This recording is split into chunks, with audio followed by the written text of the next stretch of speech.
Jackie, un cocktail, s'il vous plaît. Je vous sers le préféré de ma première femme, monsieur.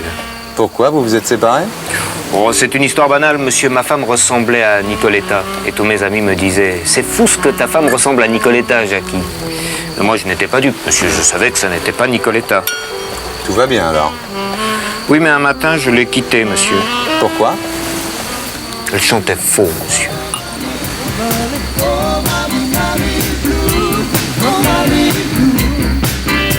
Je suis partie un soir d'été, sans dire un mot, sans t'embrasser, sans un regard sur le passé.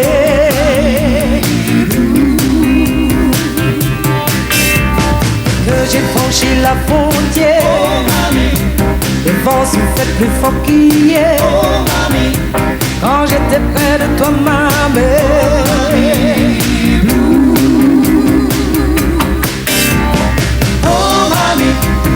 Oh mommy, mommy blue, oh mommy blue, mommy, mommy, oh mommy, oh mommy, oh mommy, mommy blue, oh mommy blue. Aujourd'hui je te reviens, oh mommy, et je refais tout ce chemin, oh mommy, qui m'avait entraîné si loin.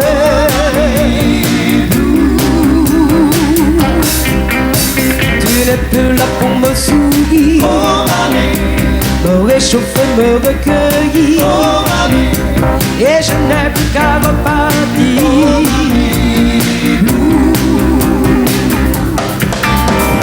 Oh mamie, oh mamie, mamie blue, oh mamie blue, mamie, mamie, oh mamie, oh mamie, oh mamie, mamie blue, oh mamie blue.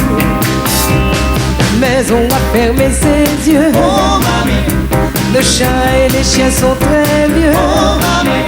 Et ils viennent me dire adieu.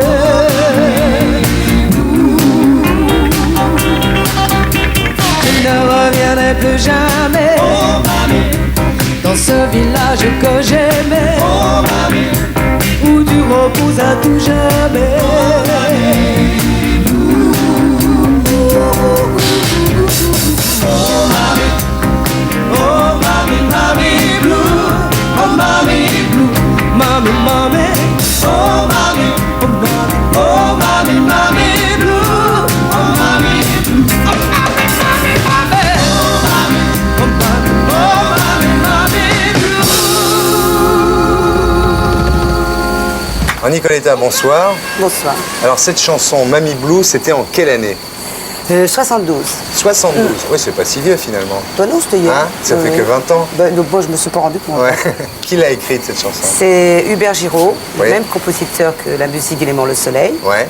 et le même auteur, Pierre Delannoy. Voilà. Alors il y a eu 140 versions dans le Dans le monde entier, oui. Qui l'a chanté cette chanson? Moi je l'ai entendu même en turc. Ouais. Ouais, Ah bon, en turc ça fait oh yanam, yanam, oi, oh yanam, oi. Là c'est drôle. Tu l'as fait bien en turc, hein, je te Oui, parce que j'étais numéro 1 en turc avec Ah ça bon? et j'y suis allée à Ah l'époque. bon? Oui, oui. Alors en plus, toi, c'était un peu une chanson sur mesure parce que tout le monde, bon, il y a ta légende, tout le monde Ouais, savait bien que c'est sûr. ta grand-mère qui t'avait élevé. Alors quand tu as fait Mamie Blue, tout le monde s'y retrouvait, Ben, j'étais non? un peu ennuyée parce que j'avais pas vu le texte de Pierre Delannoy, Ouais. il était en train de le faire et quand je l'ai reçu, j'ai dit oh là là, Ouais. je veux pas de ce texte-là, ma mémé Ouais. n'est pas encore morte. Ouais, t'avais peur que ça vexe ta mémé. Exactement. Et qu'elle ait peur d'avoir l'impression qu'on l'enterre en quelque Exactement, sorte. Ouais. donc j'ai dû préparer ma grand-mère pendant une quinzaine de jours. Tu sais, mamie, finalement la chanson que je t'ai dit que je faisais Ouais. sur toi, il y a un petit problème, mais c'est rien, c'est une chanson, tu sais ce que c'est, il faut chanter pour les autres. Ouais. Alors elle a très bien pris, et c'est vrai que cette chanson, bon, c'était ma plus grosse vente de disques. Ouais. Et j'ai toujours pensé quelque part qu'elle m'était destinée. Tu l'as Dans vendu mes combien neiges, de cette chanson? J'en sais rien. Tu sais pas. Non, moi je connais pas mes ventes de disques, Ouais. ça m'intéresse pas. C'est énormément vendu, non? J'ai déjà du mal à retenir mes impôts, alors je te dis. Je sais que j'ai dû vendre 800 000 disques, je ne sais pas. Ah oui, quand même. Ça t'a rapporté beaucoup d'argent? Très peu, parce que j'avais un contrat très faible. Ah, c'est une chanson, tu étais en pleine gloire à l'époque, mais c'est pas la période la plus heureuse de ta vie, parce que à l'époque, tu te sentais un peu seul, comme ça, au milieu du système, du show business. Tu étais un peu perdu, non? j'ai beaucoup donné au système, beaucoup travaillé. Et plus je travaillais, plus j'avais la gloire, plus je me sentais seule. On me laissait devant ma porte de ma chambre. Salut chérie, de ma poupée, je dormais à ma poupée. Et ça, moi, je ne peux pas le supporter. J'ai besoin de convivialité, j'ai besoin de chaleur humaine, j'ai besoin de partager les choses que je ressens avec mes copains, avec les miens, avec mon conjoint, bon, maintenant avec mon enfant, puisque j'ai la chance d'en avoir un. Et un jour, j'ai craqué, je suis partie dans mon pays, au bord du Léman. J'ai trouvé une petite ferme à 850 mètres d'altitude. Je l'ai retapée et dès que je pouvais... Tu avais fait quoi avant alors? J'ai fait beaucoup d'écoles, j'étais très agitée, beaucoup de collèges. J'ai même fait 5-6 mois de Bon Pasteur. C'est quoi Bon Pasteur? Bon Pasteur, c'était à l'époque, aux années 60, une maison où on mettait des jeunes filles terribles. Mais ce n'est pas tout à fait la maison de correction. C'était une congrégation religieuse dont la maison mère était à Angers. Elle avait 48 enfants, je ne sais pas ce que c'est devenu maintenant. Et ça subissait encore des lois un petit peu pétinistes. Et, enfin, tu vois ce que je veux dire? Très bien. Mais c'est une belle expérience. Quand on a eu la chance de vivre dans ce genre de micro-société, avec le sens, on prend le sens de la hiérarchie, on prend le sens du capot, on apprend surtout à avoir la liberté dans sa tête. On peut être derrière des barreaux et être libre. Ça a rendu rebelle, quoi, définitivement. Moi, je pense qu'il faut être rebelle toute sa vie. C'est très important. C'est très important. Comment tu étais arrivée à la chanson? Comment c'est... La chanson, j'ai commencé très tôt dans l'église de mon village, quand j'avais une huitaine d'années. Nous avons la chance, dans mon petit village savoyard, d'avoir une très belle église, avec une très belle acoustique et des orgues fabuleux.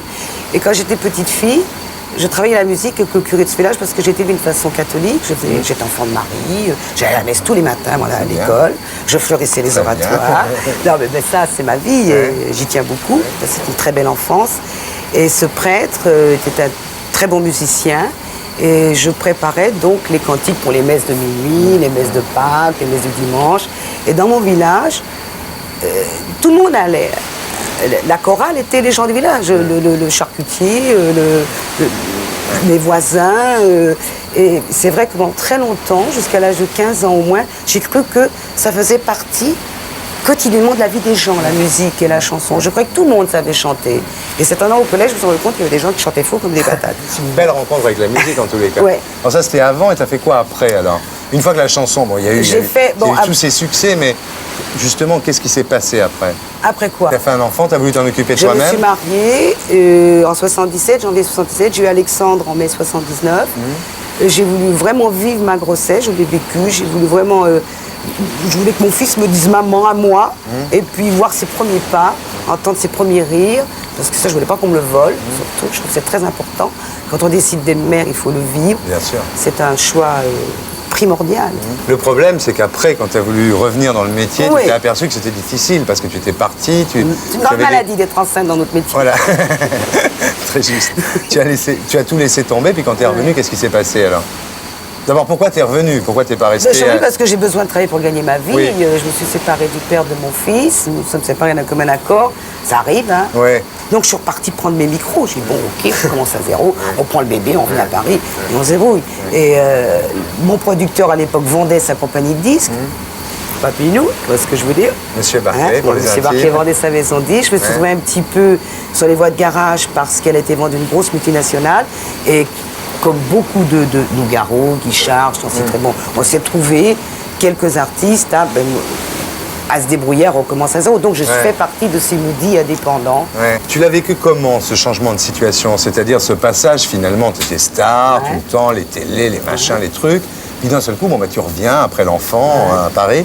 Comment tu l'as vécu? C'était une fille solide, bien sûr, mais enfin, ça a été dur quand même. Ce qui est dur, c'est que souvent les gens, moi, ce qui m'est le plus pénible, c'est parce que les gens te parlent à l'imparfait.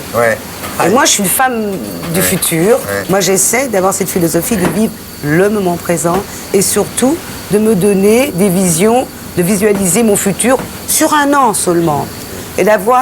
Et de prendre le temps de faire ce que je vais faire. Alors, ce que j'ai à faire, c'est pas seulement chanter, c'est aussi m'occuper des gens que j'aime et pouvoir me consacrer, parce que quand je travaillais beaucoup, les gens que j'aimais ne me voyaient jamais. Donc, je les faisais souffrir. Bon, maintenant, il faut pas oublier que j'ai un enfant. C'est important qu'ils me voient. Ma grand-mère, elle n'est pas morte, contrairement à ce que dit la chanson de Mamie-Lou. Elle est très âgée, elle est avec moi. Elle est avec toi, tu l'as prise avec toi. C'est normal. Chez nous, les Savoyards, les montagnards, on garde les vieux à la maison. Tu as dit, j'avais pas les dents assez longues. Ça veut dire que tu n'étais pas prête à tout donner pour être une énorme star. Parce que tu aurais pu être une énorme star avec la voix que tu avais. Et pourquoi alors tu voulais pas tout sacrifier, quoi, c'est ça? Je veux être libre, Ouais.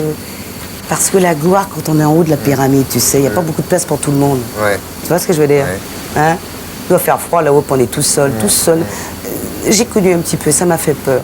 Et pour être sûr de ne rien rater de Inarditube, abonnez-vous et mettez un pouce bleu.